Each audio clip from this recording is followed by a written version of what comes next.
Air India विमान हादसों को महीने भर का समय हो गया है। आधी रात को हादसे हादसे की शुरुआती जांच रिपोर्ट सामने आ गई, जिसमें पता चला कि उड़ान भरने के बाद विमान का फ्यूल कट ऑफ हो गया था। इससे इंजन तक ईंधन नहीं पहुंच सका और विमान हादसे का शिकार हो गया। इस हादसे में एक शख्स जिंदा बच गया था।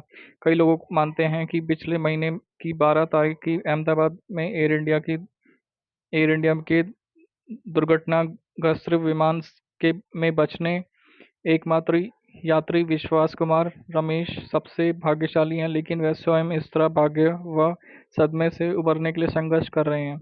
रमेश ने रमेश के रिश्ते के भाई ने बताया, वह अब दर्दनाक अनुभव से उबरने के लिए दीव में रहकर मनोचिकित्सक की मदद ले रहे हैं। लंदन जाने वाला बोइंग 787 ड्रीमलाइनर विमान अहमदाबाद हवाई अड्डे से उड़ने भरने के कुछ ही सेकंड बाद दुर्घटनाग्रस्त हो गया था। इसके इस हादसे में भारतीय मूल के ब्रिटिश नागरिक 14 वर्षीय विश्वास एकमात्र यात्री थे जो जीवित बचे थे। उनके भाई विजय अजय विमान सवार उन 241 लोगों में शामिल थे जो जमीन पर अन्य 19 अन्य लोगों के साथ जान गंवा बैठे।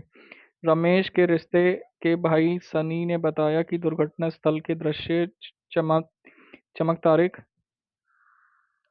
तरीके से बचने और भाई की मृत्यु की भव्य तस्वीर अभी उन्हें परेशान कर रही है। उन्होंने बताया कि विदेश में रहने वाले हमारे रिश्तेदारों समेत कई लोग विश्वास का हालचाल जानने के लिए हम हमें फ़ोन करते हैं, लेकिन वह किसी से बात नहीं करते।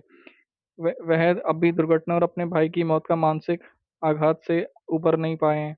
सनी ने कहा कि वह अब भी आधी रात को जग जाते हैं और उन्हें दोबारा सोने में दिक्कत होती है। हम 2 दिन पहले उन्हें इलाज के लिए एक मनोचिकित्सक के पास लेके गए। उन्होंने अब तक लंदन लौटने की कोई योजना नहीं बनाई है क्योंकि उनका इलाज अब शुरू हुआ है। रमेश को 17 जून को अहमदाबाद सिविल अस्पताल में छुट्टी दी गई थी। उसी दिन उनके भाई राजे पार्थिव शरीर डीएनए मिलान के बाद परिवार को सौंपा गया था। रमेश और अजय द्वारा दादरा नगर हवेली तथा दमन के दीव केंद्र शिश- शासित प्रदेश के आतंकगत आने वाले द्वीप में अपने परिवार से मिलने के बाद एयर इंडिया की उड़ान लंदन लौट रहे थे। उन्हें 18 जून को अपने भाई के पार्थिव शरीर कंधे पर उठाकर दीव स्थित शमशान घाट ले जाते हुए देखा जा सकता है।